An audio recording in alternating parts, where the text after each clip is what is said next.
Bismillahirrahmanirrahim. My dear students, I am Shehzad Waheed and I am going to start new chapter of biology, that is chapter number 2. Believe you me my students, आप लोगों के knowledge का जो main महवर या access होगा वो biochemistry ही है, right? So I wish कि आप इस चैप्टर को बहुत गौर से सुनें, इससे ऑब्टेन होने वाले नॉलेज को अपनी जिंदगियों में अप्लाई करें। देखें कि बायोकेमिस्ट्री आपकी लाइफ में कहां कहां कैसे कैसे अप्लाई होती है। Only chemistry, only biology is nothing.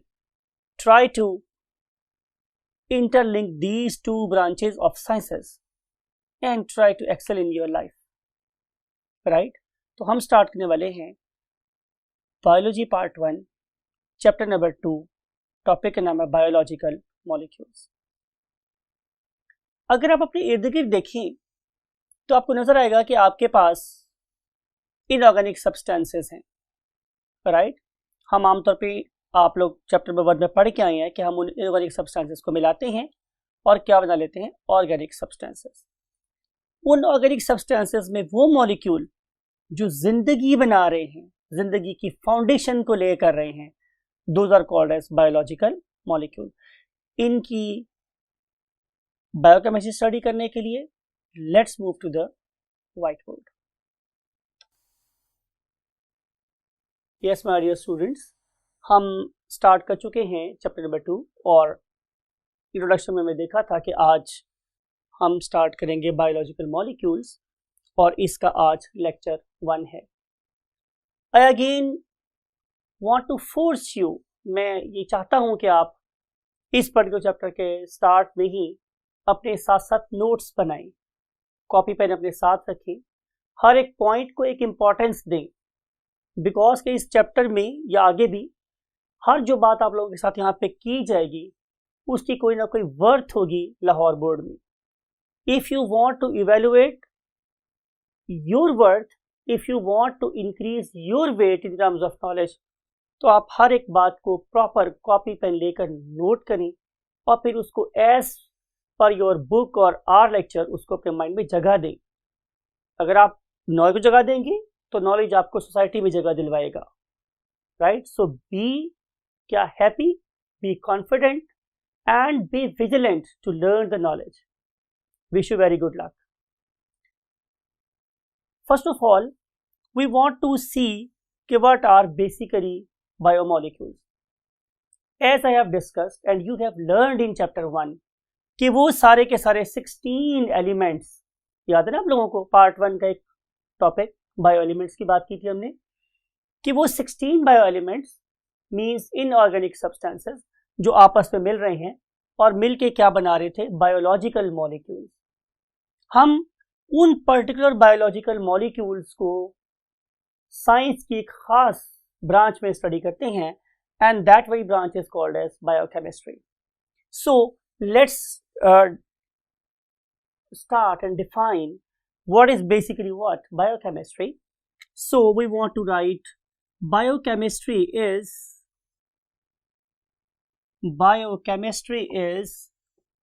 branch of biology or science that deals with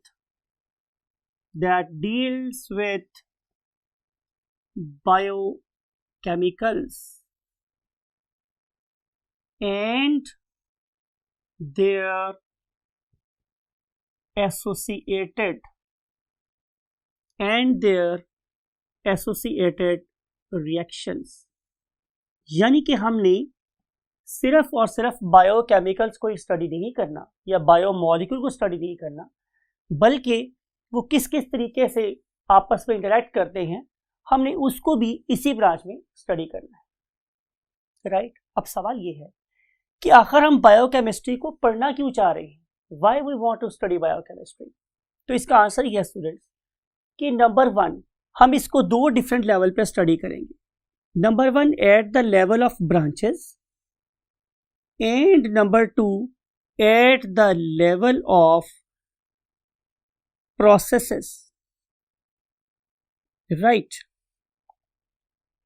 Mean to say, if you want to study an organism in different aspects, for example, if we want to understand what anatomy, हमने discuss किया था anatomy, yes, internal structure study करना चाह रहा हूं मैं. If I want to study physiology, यानी कि किस किस किस्म के रिएक्शंस मेरी बॉडी में हो रहे हैं, नॉर्मल रिएक्शन कौन से हो रहे हैं, and if you want to understand what goes wrong, पता ना, मैंने बताया था आप लोगों को चैप्टर नंबर 1 में कि study of diseases is called as pathology. If I want to understand the normal function, I must know the biochemistry. If I want to understand the pathology, I must know the biochemistry. That what went wrong, underlying mechanism of the disease in the terms of what? Chemicals. तो ये सारी की सारी चीजें, anatomy, physiology, pathology, embryology, genetics, biotechnology, molecular biology, जितनी भी सारी की सारी ये फील्ड्स हैं जो आज मॉडर्न इरा में हमारे पास हैं, जो शायद इस सदी को रूल करने वाली हैं, उन सारी की सारी ब्रांचेस को अंडरस्टैंड करने के लिए we have to have the knowledge of what biomolecules. लेकिन क्या ये वाली जो हमारे पास ब्रांचेस हैं, ये हमें कुछ और अंडरस्टैंड करने में हेल्प कर सकती हैं? तो answer is yes. The processes, life processes, for example photosynthesis. अगर मैं प्लांट्स के रेफरेंस से बात शुरू करूं, तो जितनी भी फोटोसिंथेटिक एक्टिविटी है, it is a biochemical process. अगर दुनिया में ये वाला प्रोसेस रुक जाए तो बिलीव मी, जिंदगी का पहिया ही रुक जाए. if you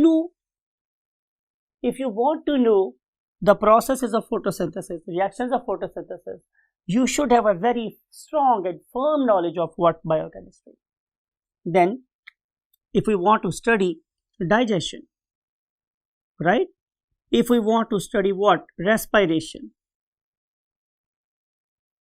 If we want to study excretion,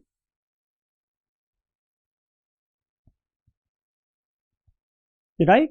There are different biochemical processes जिसके एंड पे excretion हो रही होती है. If we want to understand again the process of locomotion, if we want to understand the process of reproduction, all these activities have got biochemical reaction at the base.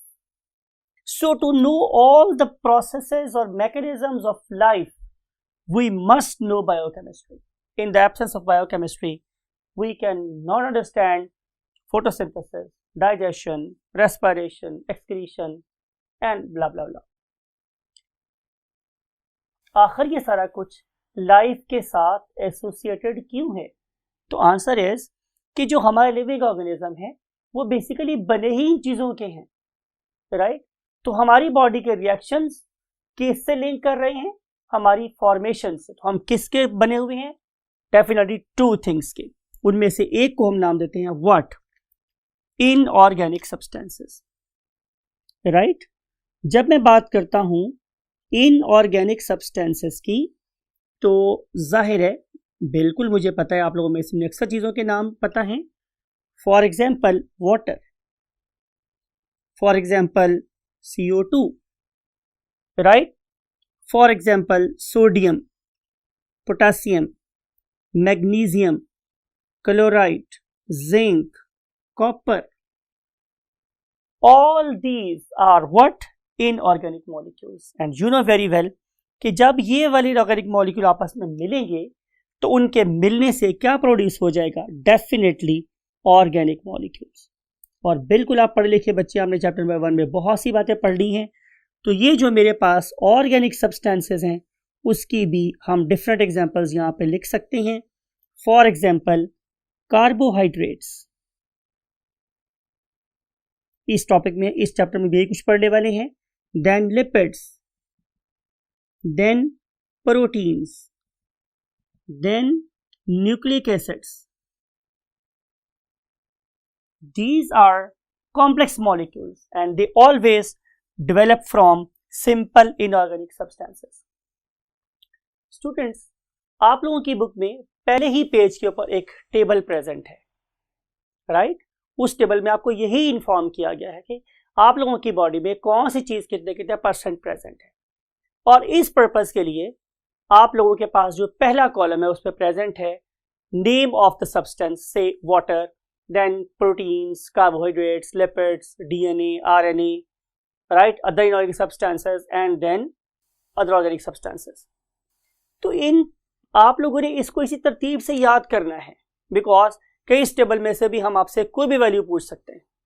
अगर आप second column को देख रहे हैं तो उसमें आप लोगों के पास बैक्टीरिया की बॉडी में से कंपोनेंट्स को डिस्क्राइब किया गया है।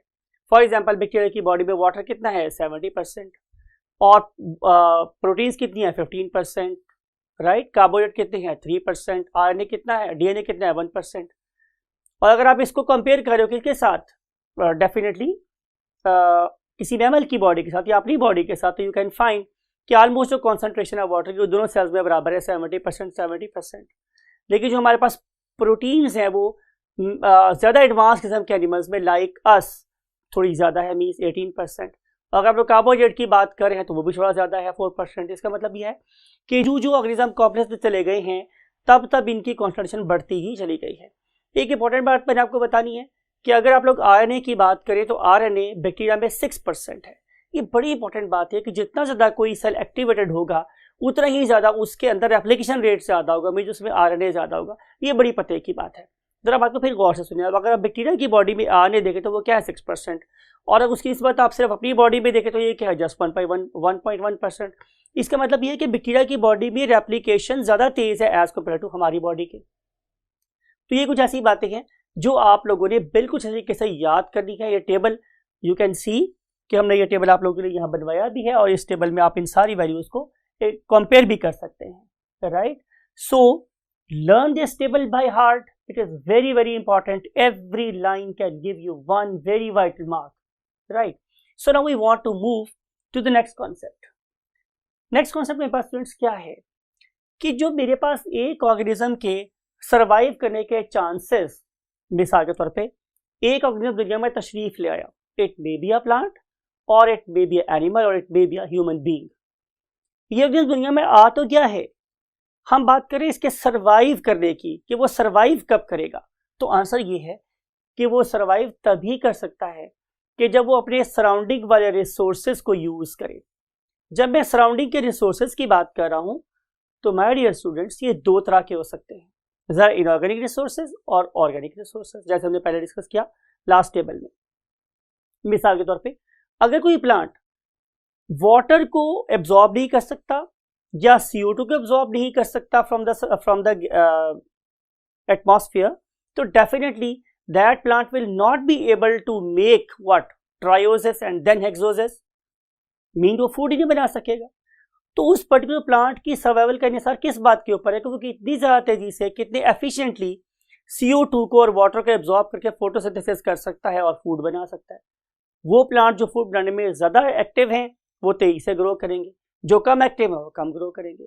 सिमिलरली अगर मैं अपनी बात करूं या किसी और ऑर्गेनिज्म की बात करूं, आपकी बात करूं, तो आपकी ग्रोथ रेट के अनुसार भी किस बात के ऊपर है कि आपके सराउंडिंग में जो फूड प्रेजेंट है आप उसे कितना कंज्यूम कर सकते हैं, आप उसको कितना अपनी बॉडी का पार्ट बना सकते हैं। आप लोगों की क्लास में 3-4 मुख्तलिफ स्टूडेंट्स की एग्जाम्पल ले जाए तो ये जो मेरे पास स्टूडेंट है ये एवरेज स्टूडेंट है, उनके पीछे बैठे हुए जो हजरत हैं वो काफ़ी मोटे हैं। उसकी रीज़न क्या है, बिकॉज कि ज़रूरी नहीं है कि वो जितना मोटा इंसान है वो ज़्यादा खा रहा होगा, हरगिज़ ऐसी बात नहीं है। बात यह है कि उसकी बॉडी का मेटाबॉलिक रेट ज़्यादा है, वो जितना खा रहा है उतना ही एसिमिलेट हो जाता है, उसकी बॉडी का पार्ट बन जाता है, राइट। लेकिन इसके पास बैठे हुए एक और थिन और स्लिम एंड स्मार्ट किस्म की जो इंसान है, बेसिकली ये बहुत ज़्यादा खा रहे हैं लेकिन परहैप्स वो उनकी बॉडी का उतना पार्ट नहीं बन रहा। तो मैं कहना ये चाह रहा हूँ कि किसी ऑर्गेनिज्म की सर्वाइवल का इंहिसार किस बात के ऊपर है कि वो ऑर्गेनिज्म अपनी सराउंडिंग में से क्या ले रहा है और उसको अपनी बॉडी का कितना पार्ट बना रहा है, राइट। तो सर्वाइवल किस पे डिपेंड कर रहा है स्टूडेंट्स, इनटेक ऑफ सब्सटेंसेस के ऊपर। नंबर 1, आप लोगों ने उसको कितना इनटेक कर लिया, बहुत डिटेल से डिस्कस हुआ प्लांट की सेंस में भी और एनिमल के सेंस में भी। फिर दूसरी बात ये कि आपने उसको यूटिलाइज कैसे किया, यूटिलाइजेशन ऑफ द रिसोर्सेज। अगर आप इन दोनों चीजों को इफेक्टिवली कर लें तो डेफिनेटली आप लोगों का ग्रोथ रेट अपने कंपैरिजन पे प्रेजेंट लोगों से ज्यादा हो सकता है, राइट। अब मैंने जो भी कुछ खाया या मैंने जो कुछ भी पिया वो मेरी बॉडी में ऐसे नहीं पड़ा रहता, मेरी बॉडी में एक कैस्केड ऑफ एक्शन चल पड़ती है, राइट। आपने अगर पानी पिया तो उसका भी बॉडी पर इफेक्ट है, आपने कार्बोहाइड्रेट खाए हैं तो वो भी बॉडी में किसी प्रोसेस से गुजरेगी, प्रोटीन्स खाए किसी प्रोसेस से गुजरेगी। उन सारे के सारे रिएक्शंस को जो मेरी बॉडी में हो रहे हैं, right, from my head to my toe, in my heart, in my lungs, in my kidneys, anywhere in the body, वो जो भी रिएक्शन हो रहे हैं उनको हम ओवरऑल एक वर्ड में सम अप कर सकते हैं। सो सम of overall reactions taking place, जो हो रहे हैं in one's body, किसी भी ऑर्गेनिज्म की बॉडी में जो रिएक्शन हो रहे हैं उन सारे के सारे रिएक्शंस को, इंपॉर्टेंट बात है कि बायोकेमिकल रिएक्शंस की बात हो रही है, हम उन सारे के सारे ओवरऑल रिएक्शंस को क्या बोलते हैं? Metabolism, right. अब मेटाबॉलिज्म में स्टूडेंट्स दो किस्म के रिएक्शन आगे इन्वॉल्व होते हैं।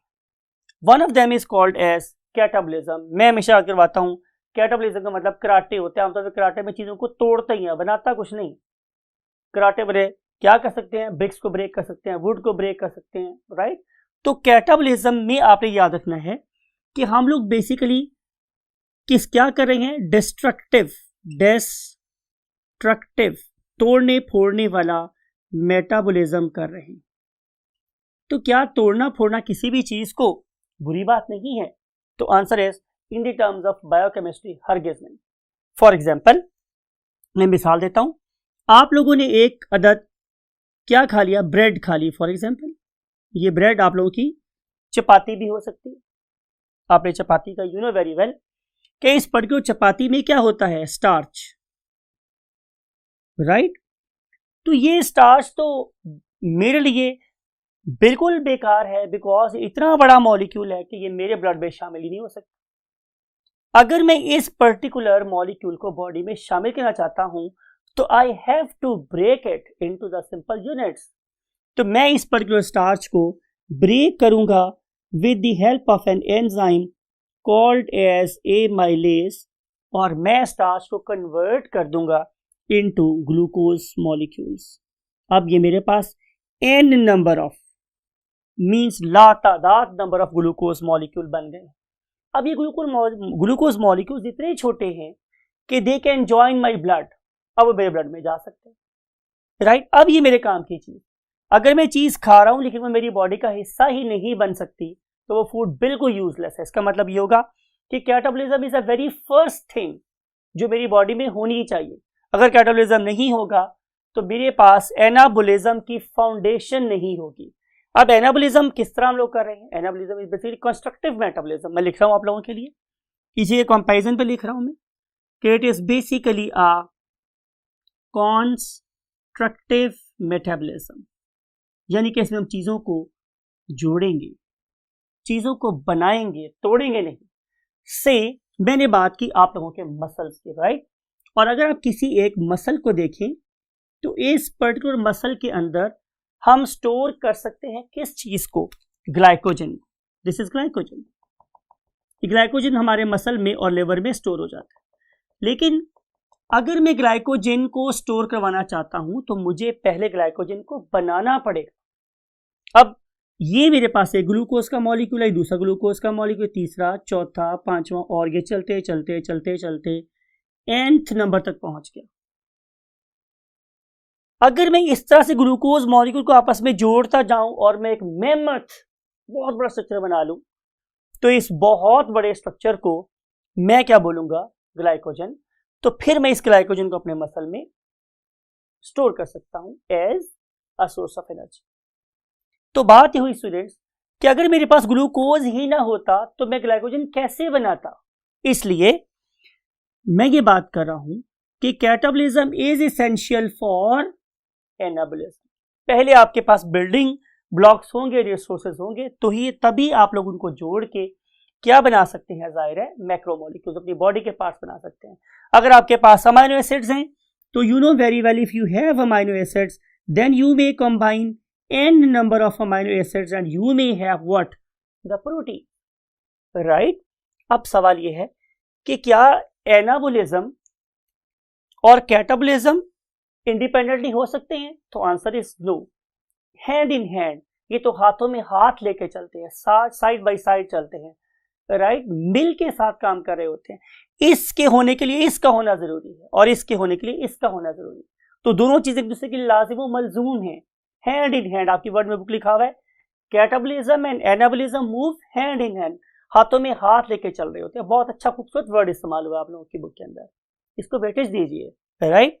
तो अगली हम बात ये कर रहे हैं स्टूडेंट्स कि इन दोनों में और कोई फर्क है, तो again answer is yes, because कि जो कैटाबोलिज्म है it involves the bond breaking. इसमें क्या हो रही है, बॉन्ड ब्रेकिंग हो रही है, और जब भी हम बॉन्ड ब्रेक करते हैं तो उसके रिजल्ट में एनर्जी रिलीज होती है, कौन सी, जो एक्सेसिव होती है, to make another stable bond. जब मैं किसी एक लेस स्टेबल बॉन्ड को ब्रेक करता हूं तो उसके रिजल्ट में एक नया मोर स्टेबल बॉन्ड बनता है। उस दौरान भी जो एनर्जी होती है वो डेफिनेटली एक्सेस में होगी, वो एक्सेस वाली एनर्जी लॉस होगी, और वो किसकी फॉर्म में अपेयर होगी, in the form of heat. तो जो आपके जिस्मों में गर्मी है, हरारत है, वो बेसिकली बॉन्ड ब्रेकिंग की वजह से फॉर्म होती है। लेकिन अगर मैं एनाबोलिज्म की बात करूं तो this particular reaction demands energy, इसमें एनर्जी रिक्वायर्ड होती है। जब भी आप दो ग्लूकोज मॉलिक्यूल को आपस में जोड़ना चाहते हैं तो वो तभी जोड़ सकते हैं जब उनके दरम्यान में एनर्जी का पैकेट इन्वॉल्व कर दिया जाएगा, राइट। तो ये बेसिक डिफरेंस है बिटवीन एनाबोलिज्म में और कैटाबोलिज्म। तो आप लोगों ने एनाबोलिज्म भी स्टडी करना है, आपने कैटाबोलिज्म भी स्टडी करना है। ये क्यों करना है आप लोगों ने, इसका आंसर हमारे पास यहाँ पे लिखा हुआ है। थर्ड पेज लगे हम लोग कि यहाँ पे मैंने एक टॉपिक लिखा है आप लोगों के पास, इंटरकन्वर्जन। ये मत बिलीव रखें कि ये चीजें इंडिपेंडेंट एग्जिस्ट कर सकती हैं। अगर आप लोगों की बॉडी में ये मैं लिख रहा हूं व्हाट, कार्बोहाइड्रेट, राइट, फिर ये मैंने लिख दिया फॉर एग्जाम्पल प्रोटीन्स, राइट, और ये लिख दिया है मैंने स्टूडेंट्स व्हाट, लिपिड्स। तो बिलीव मी कि ये सारी चीजें इंटरकन्वर्टेबल हैं। मैं कार्बोहाइड्रेट्स को प्रोटीन में और प्रोटीन्स को कार्बोहाइड्रेट में कन्वर्ट कर सकता हूं। सिमिलरली मैं लिपिड्स को कार्बोहाइड्रेट्स में और कार्बोहाइड्रेट्स को लिपिड में कन्वर्ट कर सकता हूं। And same is the case here, I can convert protein into lipids and lipids into proteins, right. मिसाल के तौर पे अगर मेरे पास एक कार्बोहाइड्रेट है, उसके अंदर अगर मैं एक अमाइनो ग्रुप ऐड कर दूं, मींस मैं उसकी एमिनेशन कर दूं, तो मेरे पास बन जाएंगे क्या, अमाइनो एसिड, और अमाइनो एसिड से मैं क्या बना सकता हूं, protein. So amination is a process that will be used to make amino acids from the carbohydrates. Similarly अगर मैं इसमें से एक अमोनिया उतार दूं तो मैं किसी भी एक अमाइनो एसिड को किसी कार्बोहाइड्रेट से बना सकता हूं। तो ये सारे आपस में इंटरकन्वर्टेबल हैं। तो नॉट ओनली आप लोगों को ये कॉन्सेप्ट मन में रखना है, बल्कि आप लोगों को इन सारी रिएक्शंस को भी अंडरस्टैंड करना है। पर्टिकुलरली हमारे यहाँ एक टॉपिक उसके नाम है बायोएनर्जेटिक्स, उसमें बड़ी डिटेल के साथ आप लोगों के साथ फोटोसिंथेसिस और रेस्पिरेशन के प्रोसेसेस और अंडरस्टैंड करेंगे। Again take very good care of yourself till next lecture. अल्लाह हाफिज।